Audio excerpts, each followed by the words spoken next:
I know that there are many here that will join me in saying that sitting at the feet of our next speaker, Glenn Colley, has made a very positive difference in our Christian walks.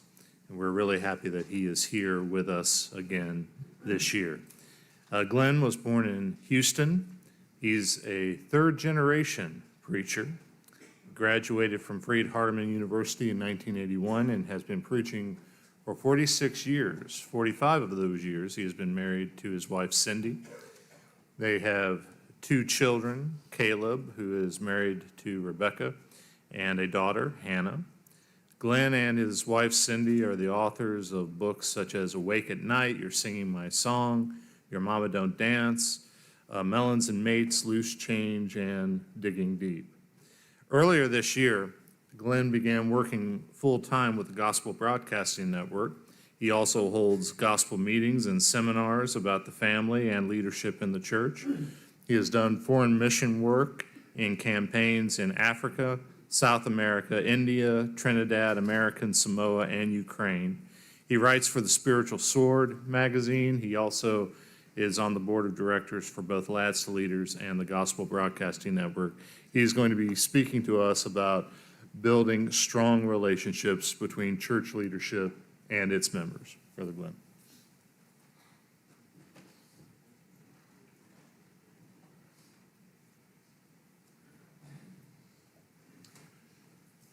Somebody came to me a moment ago and said that he felt like that this event at East Main was preparation for PTP, and he compared the two. And PTP is a lot larger, but I think that's right. It's not uncommon for people to ask me about things in the church to prepare men to be elders or to help elders. And it's unfortunate that it is what it is. We talk about training preachers, and we do a pretty good job of that. I mean, we have, in everybody's mind, we have places where a young man can go and learn how to be a preacher. Where do you go to learn how to be an elder? And would it be great? And people propose this. Couldn't we have schooling for elders? A place like one of these preaching schools, and you can go for a couple of years and be trained in being an elder. The problem is that elders are typically older, of course, and because of their career issues and, I don't know, things in their lives, they can't just pull up and do 2 years somewhere like a younger man can do in a preaching school. So the answer would be things like this. And I sure do love what happens each year in this event. Now, let me say something about PTP, too. I don't know anything like PTP. And in reference to the subject of helping elders and deacons to grow in their roles, I don't think there's anything that compares to it. One of the things that we do is called Elders Case Studies. And some of you have done those and are familiar with it. Maybe others are not. But just let me give you a flavor for the kinds of things that we do. For the last 20 years or more, I've been collecting difficult problems that elderships have actually faced in the Lord's church. And so when I go somewhere to preach, I'll ask the elders to give me their hard problems. I don't want any identifying marks, and I don't want really the solution. I just want the problems. And I always ask them for the hard ones. I've compiled a collection of these, and I have, I don't know, probably over 300 of them. And what we do at PTP is that we get in a room, men with white hair and teenage boys, and some of these men are already elders, and others just dream to be. And I circle them into groups of 8 or 9 and declare them to be an eldership for 45 minutes or an hour, and I give them one of these difficult problems. One man is appointed to be the spokesman. He has no additional authority, but they work that thing out. It is not uncommon for those men in that circle to pray before they approach their problem. Now, this is flight simulation. They're not, if they crash the plane, nobody really gets hurt. So it's okay, but they want to get it right. And so year after year, we've been doing this, and the men sit on the edge of their seats for these difficult problems. My favorite thing is when they read their problem and they say, "Oh, it's going to be a good hour to spend, good hour." And so what happens, they don't always know one another. It trains them in being able to work together. It's very common that one man will say something with which another man disagrees. Now, how do you handle that? Well, you're going to be in an eldership. I can assure you, you're going to face those times. And can you maintain a love for each other? Can you speak civilly to one another? Can you deal with this and listen to each other? Can you do that? Well, this is an exercise for that. We have the second hour then, so it takes 2 hours roughly, and the spokesman will get up and he will say, here's our problem, here was the solution to which we came, and then we'll open the room up for some discussion, and that's how that thing works. I don't know anything like that, where you can work together and practice and be in this kind of a similar situation. And then you have all the different kinds of events. I'm not going to go on about that. I want to encourage you to come to this event. I know there are other things that I don't know about that would be just terrific, but I hope you can come to PTP. If you haven't done that, I can assure you that you will find it addictive because of things like this. Let's talk about building strong relationships between church leaders and members. Why do you suppose it matters? I mean, if you're talking about going to Nissan to the plant to work, you have supervisors and you have people under them, and I don't think it really matters a lot whether or not the workers have respect for the supervisor. I think it would be nice, but is it essential or that they like him? I don't think it's essential. What it is that he makes sure they do their jobs, and at the end of the week, they draw their pay. It's not like that in the church. And Hebrews 13:17 is familiar to you. Obey them that have the rule over you and submit yourselves, for they watch for your souls, as they that must give an account. Now listen to this last clause, that they may do it with joy and not with grief, because that's unprofitable for you.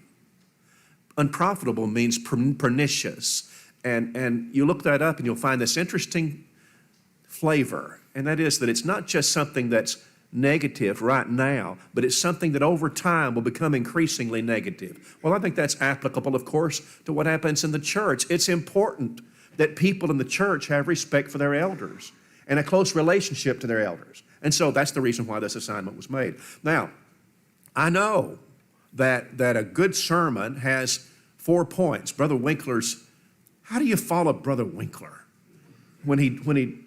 I've heard him preach sermons that I could follow. I don't mean that.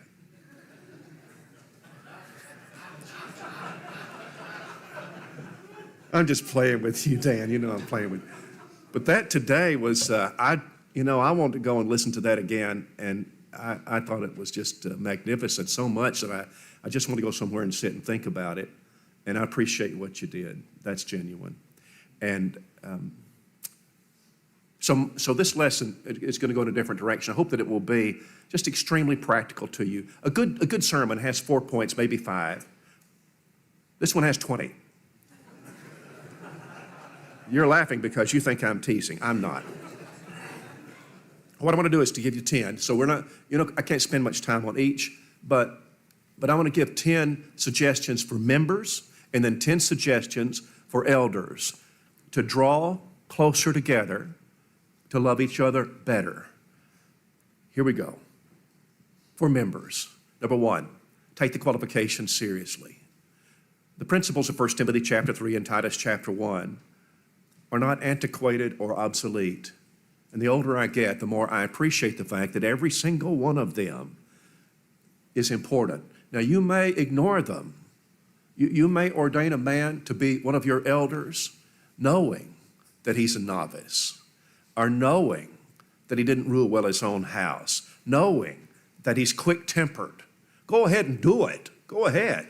And maybe it won't bite you the first month, but I can assure you the time will come when that bad decision is going to bite you. Now, no man is perfect. The Bible doesn't indicate that, but he's got to meet the qualifications. You've got to be able to say with a straight face, he all down the line. And when you choose your elders, it's still a right thing to do for the preacher to take a serious look at the qualifications and present them to the church, saying, here's what this Greek word means. It doesn't matter to me if it takes a month of Sundays to do it.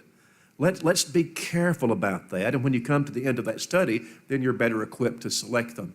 Let's take the qualifications seriously. Acts 20 and 28 says, take heed to yourselves and unto all the flock. You need to choose men who understand what life's about. Ecclesiastes 12. Hear the conclusion of the whole matter. Fear God and keep his commandments. This is the whole of man. Is that the kind of man he is? Does he appreciate that? Does he grasp that? Is he a Bible man? Does he know Scripture? Is there a grasp on Scripture? That's a very important question. Is he mature in the faith? I have this theory that every church has a personality. Every congregation does. And that personality largely will imitate the personality of the preacher and elders. I don't suppose I can prove that. That's anecdotal, but I think it is. I think it's true. Take the qualifications seriously. Here's the second thing. Choose a servant-minded man or men for your elders. Glenn Holmes is a great elder. I really like Brother Holmes. Now, Glenn Holmes and his wife Lisa moved to the congregation a few years ago, and he'd been an elder somewhere else. Didn't talk a lot about that, but immediately they just found their place, and their place was wiping tables. It's still true, but they just signed up for our potlucks, and we have potlucks all the time. And there they are. They're serving the Coca-Colas and iced tea, and they're wiping down tables and cleaning up when it's over. And in a few years, why, not long, maybe 3 years after they'd gotten there, he became one of our elders. And he's a great elder. And it all started with a servant spirit. Alan Foy is a great elder. And Alan Foy and his wife have made it a habit for many, many years to bring people to worship who don't have rides. And some of them are mentally handicapped, and sometimes it's very difficult. And that's how they are. And before he was an elder, he was known as a servant. And 1 Peter chapter 5 talks about this. And don't be lords over God's heritage, but being examples to the flock. Find somebody who is servant-minded. 3, invite your elders and their wives into your home for a meal. When was the last time you did this? Have you ever done this? Now, I would suggest that you don't just invite one of the elders at the time. I can understand maybe space would have something to do with that, but if you can, the best thing to do is to have all the eldership at one time with their wives, so that it doesn't appear that you're getting closer to one than the other. This is something that you want to do for the eldership, and get your kids involved in this. Make sure that they know that these are our elders, and we have great respect for them. Do your children know the names of the elders? Do they respect the elders because you respect the elders? Have them for supper and let your kids know that this is a big deal. And so you're going to clean your room because do you know that the elders are coming to our house? 4, send a handwritten card or letter from your entire family. Have you done this? Now remember, Hebrews 13:17 says, I want them to serve with joy and not with grief, because that's unprofitable for you. What do you do to help them serve with joy? You reckon that your elders know that they're appreciated in your congregation? Now, we've got a number of elders in this room right now. I'm not going to ask for a show of hands, but I wonder how long it's been since they really had a heartfelt letter from a family saying, we appreciate what you do. We love you for the sacrifices that you make for this congregation and for my family. And if you have little children and you're writing this, I think that you ought to get a card or a piece of paper, and the daddy writes, the mama writes, and if you've got children who are too young to write yet, wouldn't it be nice for them to draw you a picture? And then underneath there, mama could write out what their comments were, honey, what would you like to say to the elders? Now, let me tell you what's going to happen is that elder that gets that, or those elders, are going to keep that. I don't think you could throw that away. I don't know I doubt we write many letters that are keepers like that, but this one would be. 5, be everything or part of everything that your elders ask the church to do. Where I come from, it's not so terribly uncommon. The elders don't do this every week, but once in a while, there will be some natural disaster, tornado or hurricane somewhere, and one of our elders will come to the pulpit and say, now, we know of a faithful congregation at this place, in this area, and they will receive funds, and we're going to send funds. Now, this much is going to come from the treasury, and we'd like for you to contribute to this. Let's send money and help those people in that area. Or it may be about a family that has serious medical bills, and they need some help with this. Or it may be about some mission effort, and we need some help to do this. And I think it's a wise thing for elders often to come to the pulpit and say, we need volunteers to do this. Working Christians are happy Christians. And when that happens, when these kinds of requests happen, I'm saying that one of the ways you encourage your elders, create a bond between you, is walk up to one of them and say, this check is from my family. And by the way, it ends in pennies, not just a round dollar number. And the reason is that my 3 children have each contributed some of their money, and it was in coin. Number 6, I like this one. This one's occasionally leave snacks at your elders' meeting table. Now, we're going to talk about the frequency with which they meet in a few minutes, and I'm going to make a suggestion about that. But y'all know about the church at Palm Beach Lakes. It's a great church, and I've been there a few times. And David Sproul is their excellent preacher. Dan Jenkins has been their preacher for many years. And they have a popcorn machine in their elders' office, the meeting room. Big table, a lot of chairs. And I thought that was pretty neat, only it could be better. And this is better. When your elders meet and you know when they're meeting, wouldn't it be a wonderful thing for you to just slip into the church building an hour early, 30 minutes early before they get there, and leave them a bowl of M&Ms or cashews or what? You know what? I remember one time when I was an elder that somebody slipped in and left us a carton of ice cream and some root beer. Now, I think that's a fine idea. We ate it. We did. It's hard to be unhappy when you're eating root beer and ice cream. We had a jolly time with that. Occasionally leave snacks at your elders' meeting table. And you put a note there that says, we love you. We appreciate what you do. You know what's going to happen is that you're going to build a relationship with those elders, and they're going to start serving more with more joy. Here's number 7. Make a common practice of praying for your elders by name, and do it with your children. There's a tangible gift of unity that you're giving to your children. Children are really wonderful about their prayers. I talked recently about riches and families who are really, really rich. I'll tell you this. You take a family whose little children grow to be 7 years old, 8 years old, and those children don't know how to pray because they haven't been taught. They're very poor. But I'm around a lot of children who know how to pray. They've been taught and trained. But what happens is that they're going to imitate your prayers. And so it's very important that you take praying around them very seriously. And what if you often would pray for your elders? You know what's going to happen, don't you? Your children are going to follow suit. They're going to do the same thing.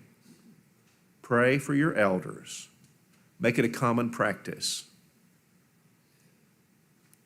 8. Start Kids Sing. Kids Sing is a manufactured word, and it's like pew packers, only a lot better than pew packers for a number of reasons. And I'm not going to take a lot of time to talk about this, but it's just a program by which, and you can do this in your home, privately in your family Bible time, or you can do it in your congregations, but it's not complicated. But what we do is that we take maybe the book of Acts. We have the book of Acts, and on a card, we'll list what is the major subject of all chapters, every chapter of the book of Acts. And it's very small, very brief, and a child will study that, and when he or she is ready to say the whole thing, to go to one of our elders. This is how it works. You go to an elder, and you hand him the card, and you say, I'm ready to say my Acts card. Or I'm ready to say we have some that are just general Bible knowledge. Let me show you how Kids Sing works. I don't want to move from this microphone. Okay, I'll say something, and I want you to repeat back to me. Can we do this? It'll be just short. So if I say Hebrews 11, I want you to say faith. Ready? Hebrews 11. Faith. Good. Hebrews 11. Faith. Good. If I say love, I want you to say 1 Corinthians 13. Love. 1 Corinthians 13. You're doing pretty good. Not much enthusiasm, but okay, that's fine. Okay, what about so love is 1 Corinthians 13. What's faith? That's very good. The Sermon on the Mount is Matthew 5, 6, and 7. Here we go. Sermon on the Mount. Matthew 5, 6, and 7. Faith. Love. You got it. Okay. So, what if we did that with our children in the church? What if you do it fast, you do it fun, you get them going, get them rolling, and then you just stick a song in there, and they love it. And then when they're ready, they go to one of the elders. What are you doing? Well, we're teaching the children the Bible, but it's not just that. We're creating a bond between those children and the elders. And the elder will say, oh, that's exciting. Come on with me, honey. And we'll sit down right back here. And if your mama wants to stay with us, that's fine. And all right, I've got the card. Let's do it. And if the child says everyone right, then we get that child a little trophy. A child would do backflips for a trophy, right? What we say in Last Leaders is what gets rewarded gets repeated with children. But also what you're doing, that elder is going to, now the elder may say, oh, honey, you came so close. Oh, you're close. So you come back to me on Wednesday night and we'll try it again. You're going to get it. I know you'll get it. Or if the child does all of it, then he hugs that baby and says, I just think you're wonderful. And you've mastered the book of Acts, and I'm going to see to it that you get a little trophy. Now what happened? That child will see that elder again, and they will have built a relationship. Do kids sing? And by the way, I put West Huntsville Church of Christ. If you want, I think we have about 15 of these cards, different ones. It's all free. Go on our website at West Huntsville, and you can just download them. We usually laminate them to keep the jelly off of them for the children, and feel free to do those. And if I can help you with ideas, I'll be happy to do that. Here's number 9. Occasionally invite an elder or two into your class for Q&A. This is especially interesting if you have a Wednesday or whatever day elderly person's class. And sometimes churches are doing that for people in the winter, particularly who can't come in the evening to have an afternoon class for this age group. But for any class, I think this is good for teenage classes. So what if just once in a while, an elder or two comes and sits down in a class and says, what would you like to ask me about anything that's going on or anything about the work of elders? Now, the older people are not going to ask you much about that, but they will have a lot of questions, perhaps about the budget. How much are we spending on this? And what's the logic behind that? Or what's the logic behind having this many guest speakers come in? Or whatever it happens to be. Wouldn't it be great? They love it. I'm telling you, they love it. Wouldn't it be great to have occasions like that where Christians can actually visit with the elders and ask anything they want to ask? And I've never seen this be bad. Here's number 10. Honor your elders at the next potluck. We probably waste a lot of opportunities with potlucks about this. And this was, I don't remember where somebody said this to me. This is not an original idea.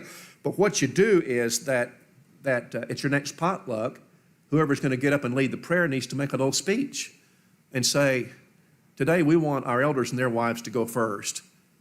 And before we pray, I just want to say, we're so blessed to have them. We're just so blessed. And we love you guys and what you do. And sometimes we know that you don't serve with joy because it's an awful hard job, but we want you to serve with joy. And today we want to honor you. And so we want you to go first in line. And now let's pray. And that prayer will, of course, contain things about the elders. All right, so there's your list of 10 suggestions for members to draw closer to your elders. Now let's flip it over. The first 3 of these are going to have to do with internal things between the elders. You know what people sometimes say about children? That a great gift you give to your children is to love, if you're a daddy, is to love their mama. You think that's true? Or for mama to love daddy. That's very important. Well, there's a similar principle in elders. And you want a church to draw close to her elders? If the church feels, and they can smell it, if they feel there's conflict between their elders, it's going to hurt that church, right? What we've got to do is to work on this internally. So let me give you, the first 3 are internal. So intentionally cultivate friendships with your elders, your fellow elders. Be all you can be to be a Barnabas to the other brothers. They'll need your encouragement. I believe that Satan, and if I was Satan, I would do this. Don't you suppose that he focuses more attention on people who are doing more good for the Lord? If that's true, then what happens when you become an elder? I only say this to say, you're going to really need each other. Sometimes people ask me, is it hard to be an elder? Now, I'm not an elder right now. Haven't been for some years. I felt like I was a better preacher than an elder. I'm not a great preacher, but I was a terrible elder. I don't mean that. I just always wanted to go back and just be the preacher. And I'm very happy doing that. Be a friend. Be a Barnabas to them. Be a Barnabas to your fellow elders. Be close to them. The church will know when you have division between you, and it will hurt them.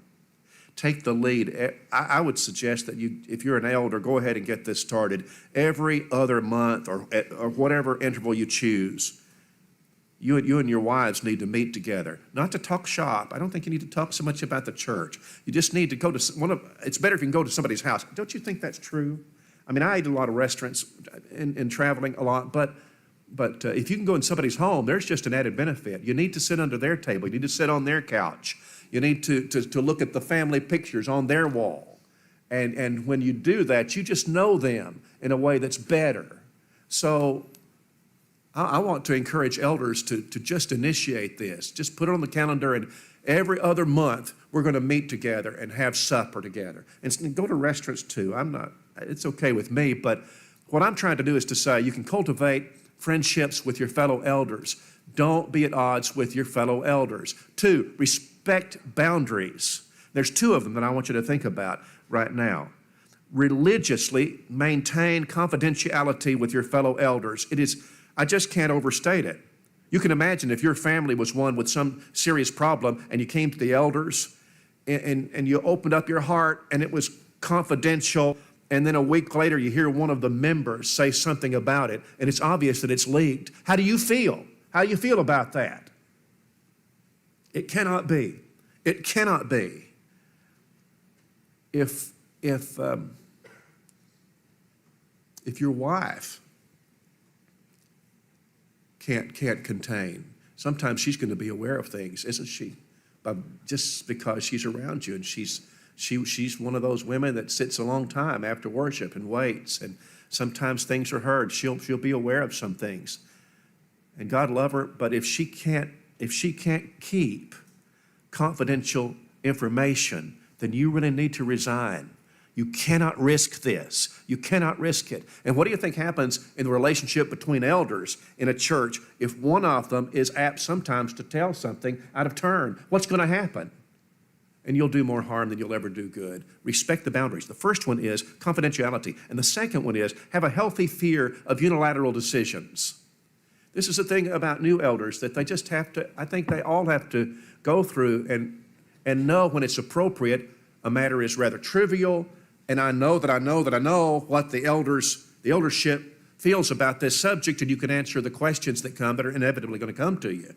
But you be careful about unilateral decisions, because you can imagine how it would feel to you if one of your fellow elders makes a critical decision, lets it be known, and you didn't have a voice in that, and furthermore, you disagree with what the conclusion was. How do you feel now? And now that answer will tell you why it's so important to be very, very reluctant about unilateral decisions. Respect the boundaries. Here's number 3. Take your turn in the pulpit to talk with the church. We're talking about maintaining and developing a great relationship between the church and the elders, and don't we need it? And here's this one. Every elder ought to take his turn, I think, in the pulpit to communicate often with the church. Talk to the church. It doesn't have to be a big deal, but sometimes every elder ought to take his turn and get in the pulpit and say, we just wanted you to know that we're already working on our gospel meeting for next year, or we're making a decision right now about providing for orphans or widows, and we've got some ideas, and I just want you to know that we could use your ideas. So would you submit those, bring this, pick an elder and just come and say, I've got an idea about how we could better serve these widows, or whatever it happens to be. We've been talking about this. Bring those people sort of into your meetings. Here's what we've been discussing. And then rotate which elder does that. Now, if you make an announcement like that, a discussion like that from the elders, try not to use notes, because you're communicating. I know sometimes you may have to have some piece of paper there to keep you on track, but have you ever heard an elder that got up before the church and read a statement? It's steely and cold, and you don't want that. What you're trying to do, per this discussion right now, what you're trying to do is to develop a relationship with people and keep it warm and keep it close so that you can do better the work of the Lord. So take your turn in the pulpit and talk to those people from your heart. Number 4. I know that this is a matter of judgment. I know that it is, so just take it as that. But I want to argue my reason for why I believe it's the right decision. The elders ought to meet every week. It is not so uncommon for me to, and if anybody's in the room and you and I have had this discussion, I'm not picking on anybody, so please forgive me. I don't want to hurt anybody's feelings about this, but it's not uncommon for me to talk to elders and to say, now how often do y'all meet? And sometimes the response is, well, we don't have a regular set time. We just meet together whenever we need to. Now, I understand the pragmatic side of that. I do. I'm just saying it's not a good decision. Because if you remember that church, and again, this discussion is about drawing our relationship closer together. Suppose your view is that these are the men who take care of the church of God, of which I'm a member. But they don't have enough to talk about to get together for meetings very often. They just get together when some big problem comes up, and that's all. I'm just saying it's not enough. And the church needs to know that you meet together. And I want to encourage you to, if you're not doing it right now, to meet every week and then advertise the time. Don't convey that we don't have anything to talk about in shepherding this church, because it conveys apathy. I love everybody in this room. But think about how the common church member will feel and speak of his elders if they only meet about the most important job in the world once in a while. Meet weekly. I suggest that you keep minutes in those meetings and action items. You say, why should we be so formal? I don't think about it as being formal. I don't think it's formal. But what it is that if you're not careful, you're getting old like me, and you're going to forget things. So each meeting, you sit down and you have an agenda. I like the plan where everybody in the room gets his chance to speak. What issues, what things are you thinking about that we need to be discussing and working on? And each man gets to do that. And then somebody is keeping the minutes, and we talked about this, and then action items. So this was assigned to Brother Jones, and this was assigned to Brother Smith. And when you meet together next week, somebody's going to say, when he reads the minutes, Brother Jones, did you talk to Sister Brown? Did you get that done? And it holds us accountable. And that's how we get things done.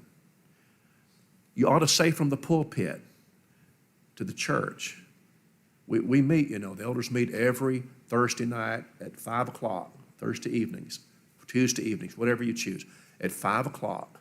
And if you'd like to come, you're just as welcome as you can be, and come and talk to the elders. Just let us know when you're coming, and we'll be anticipating that. We'll be happy to meet with you, and you can ask whatever questions, or if you've got something heavy going on in your life, we'll just be happy to sit down and you can have the ear of the elders. Number 5, make the preacher a teammate.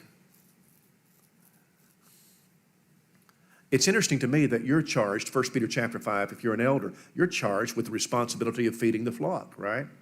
But the fact is that a great percentage of the teaching of the flock, though you're leading it, is the preacher. He's the one getting up week after week and presenting these lessons and classes.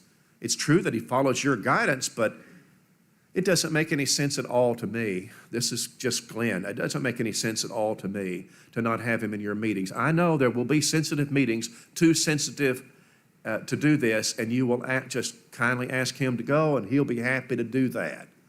But typically, he needs to be in those meetings. I'm going to give you a personal thing.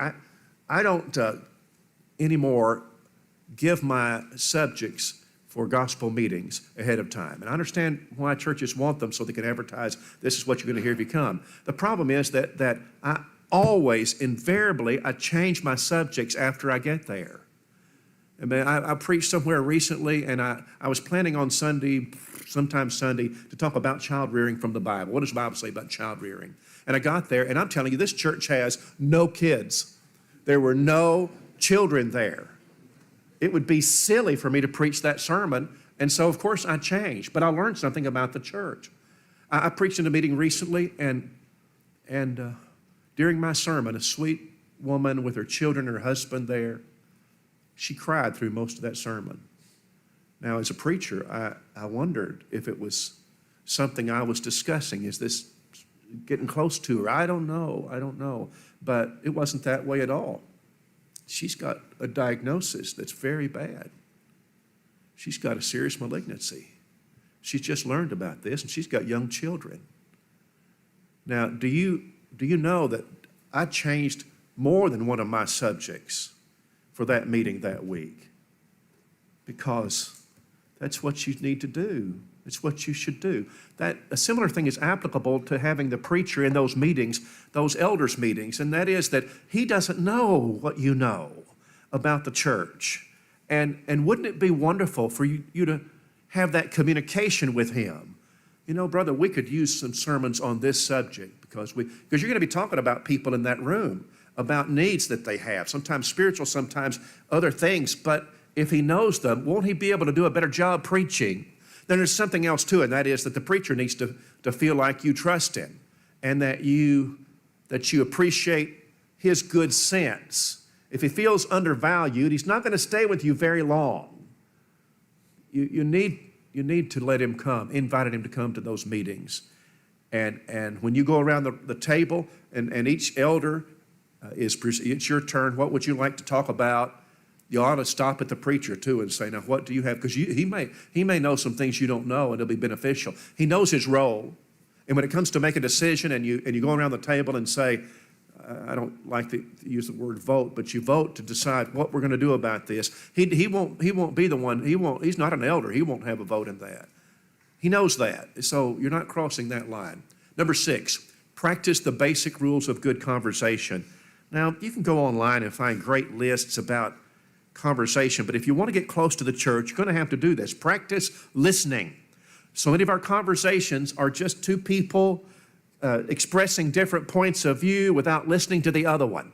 Listening takes quietness and focus and not just thinking about what I'm going to say next.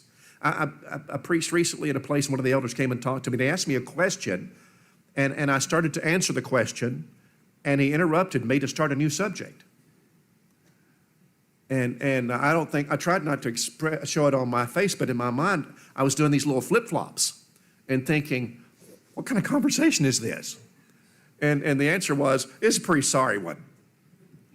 Practice using open-ended questions. Don't hesitate to say you don't know. Don't be a story topper. After leaving, if you're an elder in the church and after you leave, listening to somebody and asking him, just a conversation, warm, whatever it happens to be about, and you walk away and you think, now his mom over in Albuquerque is pretty sick right now. You ought to keep a pad of paper in your pocket. And as you exit that conversation, just be sure you make a little note. I need to pray about this, or I need to write her a note, or I need to write him a note about her and inquire about her later. 7, imitate the shepherding patterns of Jesus. Now, you know that he's our chief shepherd, 1 Peter 3 and verse 4. John 10:11, I'm the good shepherd. The good shepherd gives his life for his sheep. And then John 10:14, I'm the good shepherd. I know my sheep and am known by my own. Work to call people by their names. Be able to call his wife's name, her husband's name, the children's names. Know where he works. It communicates warmth and friendship. I think once in a while you ought to call the teenagers into a room and feed them pizza. I'm talking about the elders. Just order a mess of pizzas and then have them in, and the elders just sit and say, while y'all are eating, anything you want to ask the elders.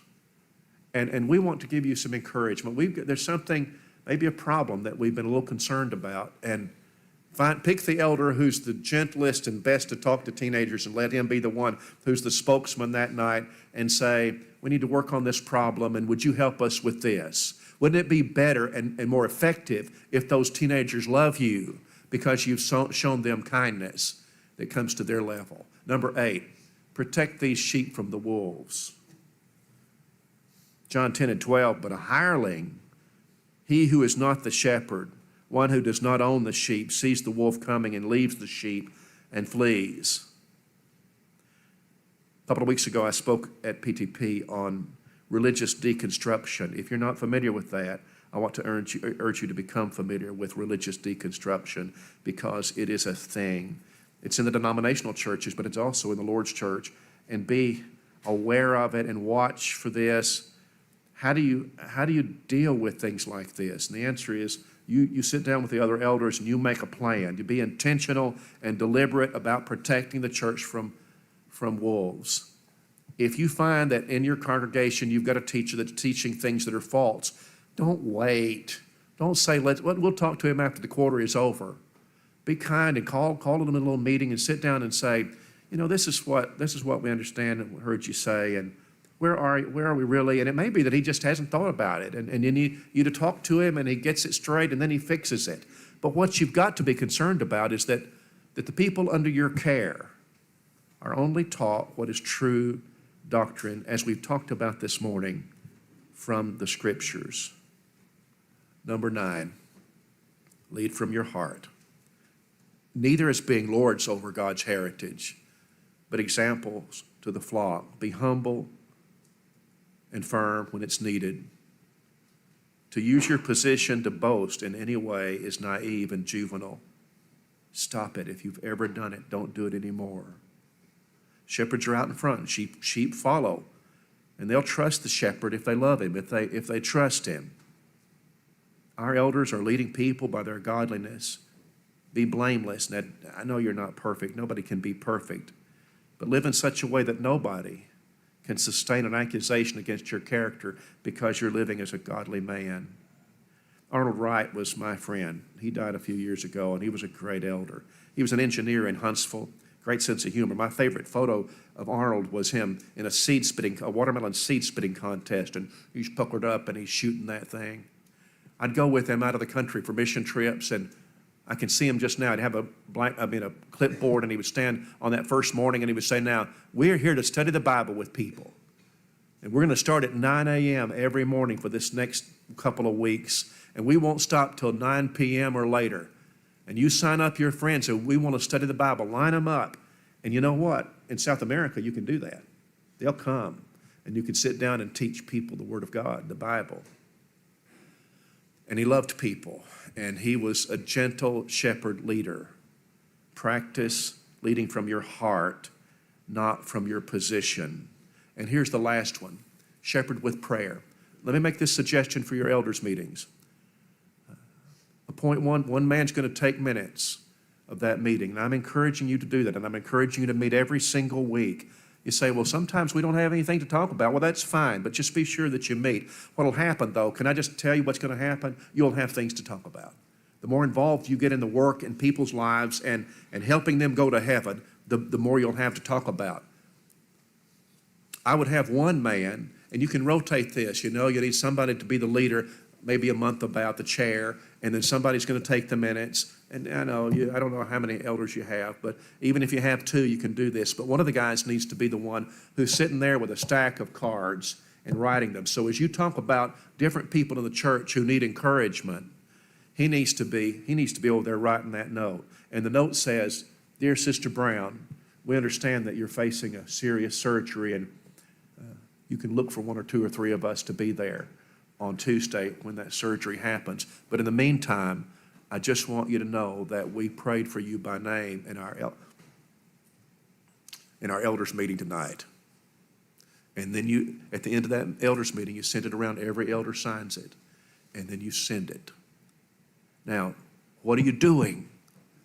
Well, the effectual fervent prayer of a righteous man avails much. You're doing that. But in addition to that, what you're doing is building a camaraderie, a warmth, and a love between the members. What's going to happen with that woman when she gets that note? She'll cry a little while because her shepherds care about her.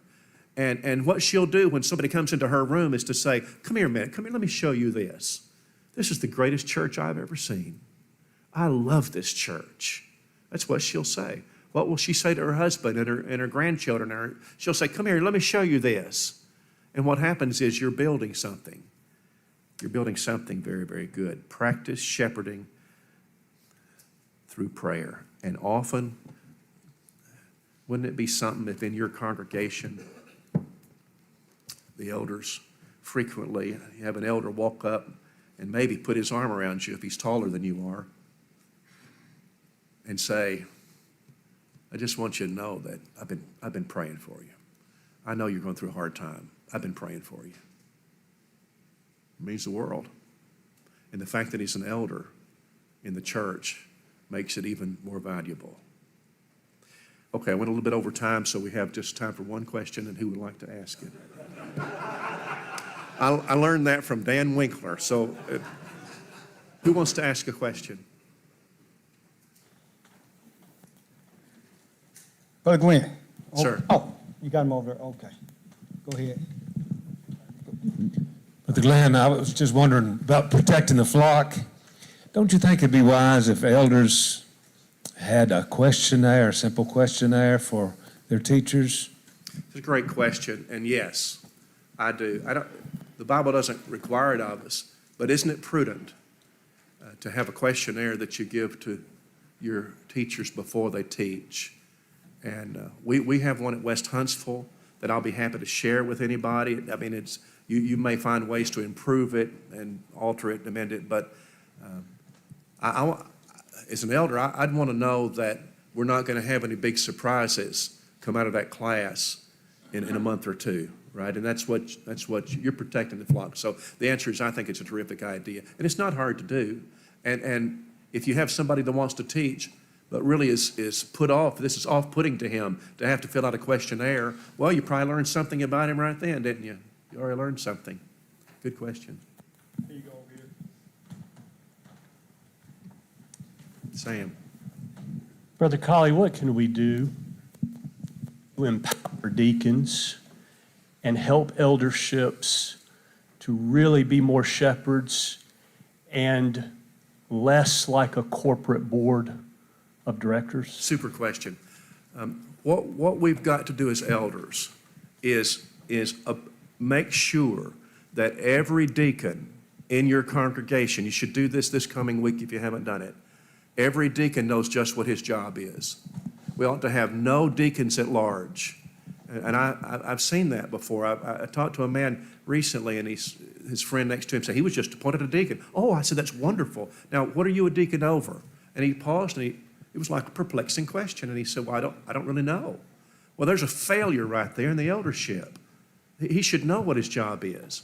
And so then what elders need to do is to appropriate enough money for that deacon that he's in charge of to carry that out. That's delegating. So he's over the widows. So at the first of the year, fiscal year, you say, how much money do you anticipate needing? And if you need more, come back. But we're going to allocate, so you have this much money and you spend it as you see fit. You know what a deacon's going to do if you trust him? He's going to do his job. He's going to do his job. And he may sometimes need to come and sit down with the shepherds. And I got a problem. Well, it's a place to handle that. But let him do his job. Expect him to do his job. And make sure every deacon knows how. And that will be healthy. And then the elders, by the way, can be about spiritual things. And that's their main job anyhow. It's a great question, Sam. Somebody else. Yes, sir. Yes, sir. Should a teacher say something from the pulpit that is unscriptural, should you correct him right then, or should you take him aside? That's a Because good I have my question. own thoughts on that, because you're going to have people that are in the congregation that may not be there at a later date.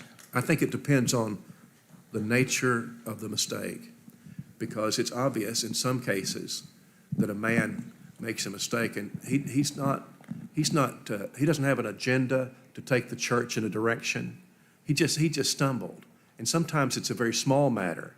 And it is better to leave it be until you can privately talk to him than it is to embarrass him and do harm for the future. So I would judge that at the moment. I'll just give you a trivial example. We had a man, when the gold dollars came out several years ago, and he got up to preach one. He hadn't preached before. He was in his 20s, and he was talking about the moral decline in America, and he said, and you know what? They've taken "In God We Trust" off the coins. And it was illustrative of the moral decline. Well, of course, that wasn't true. It was on the edge of the coin. And two men, one not even a Christian, not even a member there, the other a Christian, simultaneously said, it's on the edge. It's on the edge of the coin.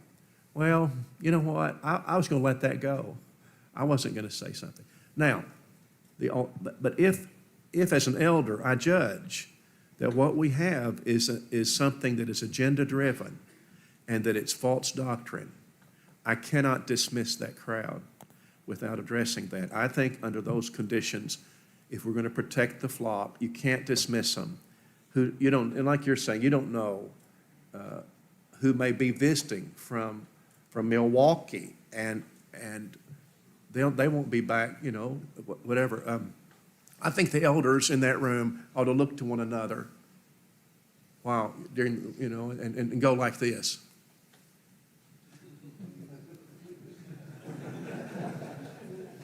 Do you understand what that means? And if you're listening to an audio, do you want me to handle this or do you want to handle this? And pick the man that's best for this job. But he ought to go to some, you know, the one that is calm and circumspect and knowledgeable of Scripture. And he can go to the pulpit and say, we love Brother Smith, but I just need to clear something up, that this is not accurate from Scripture, and here's why. And we love him, and we're going to meet, we'll talk with him after this is over, but this is not accurate. We don't want to dismiss this class with a misunderstanding.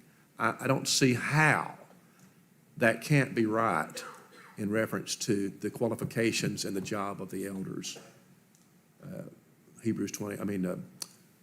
Acts 20 and 27, you know, take heed to yourselves and unto all the flock over the which the Holy Ghost made you overseers. Good question. Brother Glenn, I got a question for you. Yes, sir. Is there a suggestion of how do you get a diverse church? And You if mean don't- racially? Yes, and if Yes, not, sir. is it okay not to have a diverse church? That's a great question, and so let me answer that, and just everybody's got to promise to love me after this is over, because this is, you know how volatile and challenging this can be. In West Huntsville, we have had years and years. We don't do it now, but we've had years where we had quarterly singings, and we had two other congregations coming to our building, and one of them was black, a black congregation, predominantly black. And it was wonderful. It was just wonderful. And I went to one of their elders and said, we would like very much to consider a merger with y'all. Their congregation was rather small, and we all got along together. And could we start talks about that? And they didn't want to do that. Now, I'm going to get real personal with y'all for just a second. Sometimes it's a cultural matter. And the fact is that who would you expect would have to give up their culture, probably, in order to have such a merger? And it's likely to be the black brethren. So I'm not expressing an opinion one way. I'm just saying that it may be. Is it, if you have a Spanish group of Christians, is it wrong for them to meet separately? I don't see why. Provided that we are in unity. And we can show ways to do that without a merger. And I'm in favor of mergers. Okay, that's where I am. But what I'm really in favor of more is unity between the congregations. So let's find ways to support one another's meetings and to show solidarity, because we're going to go to heaven, aren't we, together? Yes. And so we need to love one another and respect one another. And so that's the answer that I would give to that. That's a good question. Good question. Thank you. Yes, sir. Anybody else? Good time to stop. Thank you so much, and God bless you.